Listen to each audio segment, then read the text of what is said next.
D&D Honor Among Thieves is out this weekend, and there are some things hanging over this movie that seem to be scaring audiences away. Let's address those things and how the movie actually handled them, and then I'll give you my personal assessment of the whole thing. This should be going up Saturday morning, so I'll try to keep this spoiler-free only to the things that you might have seen in the trailers. I made a video previously about things that worried me about this movie based on an interview the directors gave. So the three things that are really worrying people are: 1, the director's own words about loving to emasculate the male leads; 2, the director's own words about using IPs as clothing to sneak in and tell their own story; and then 3, the 2000 D&D movie that really out of their control. Some people consider that movie to be so bad it's good, but most people just say it's bad. So dumb, it's brilliant. No! It's just dumb. So did they emasculate the men? I'm gonna say no. There are 2 male leads and they both get a really solid arc. If anything, they get more character development than either of the women. Yes, Michelle Rodriguez is a barbarian fighter, so she does most of the fighting, alongside Sophia Lillis's druid, who you may have seen turn into an owlbear and whoop ass in the trailer. Meanwhile, Justice Smith is playing a low-confidence sorcerer and Pine is a bard, so I think it's unfair that we would expect either of these 2 characters to be doing the melee fighting. Now, Pine's character is definitely played for laughs, and my biggest complaint about the whole movie is that his character is kind of useless. He's the charismatic team leader, the glue that holds everybody together, but really just because the plot says so. At one point, they even make a joke about this, and then they just move on. If the existing plan fails, I make a new plan. So you make plans that fail? No. He also plays the lute. Not relevant. He also doesn't have any class abilities like everybody else seems to. Now, the thing is, none of this feels malicious or petty, like the director made Pine useless on purpose to punish men. There's a difference between laughing at someone and laughing with them, and you can definitely tell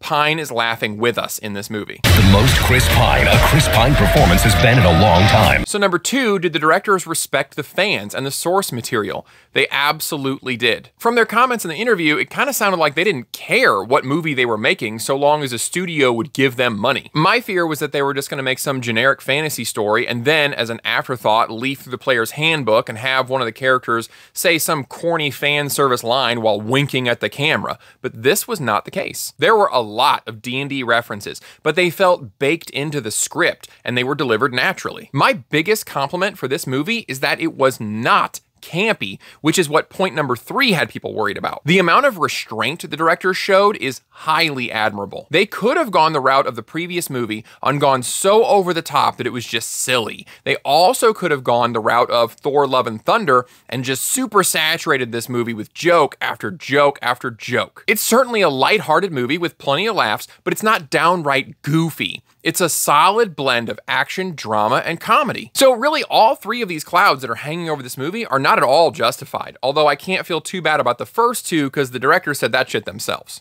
Ooh, self-burn. Those are rare. Oh, what are we halfway? In the cup today is Folgers Black Silk in this very, very old cup. So now the movie, what was good, what was bad? The comedy was really well done without going too far. You saw in the trailers the fat dragon. That was funny, but they didn't overdo it. You saw the interview with the skeleton and they got the questions mixed up. That was funny. They didn't overdo it. Even Chris Pine being kind of useless and silly was funny, but they didn't overdo it. I'm stressing this because comedy is tough and we have seen what happens when they try too hard, and the people making this movie knew when to pull back. The fan service was also good, but not too much. Trailer, we saw the owlbear, the gelatinous cube, the displacer beast, the mimic chest. Various factions, cities, spells from the game are mentioned, but it never felt like, How do you do, fellow kids? The visuals here, also very well done. Obviously, you've got a lot of CGI going on, but none of it looked like Doctor Strange's third eye. The sets were great. We had a nice variety of them. The costumes and practical effects look good. Overall, this was a very well-made movie from a technical standpoint. Now, a neutral thing depending on you, but the movie is very predictable. And I don't think that's inherently a bad thing.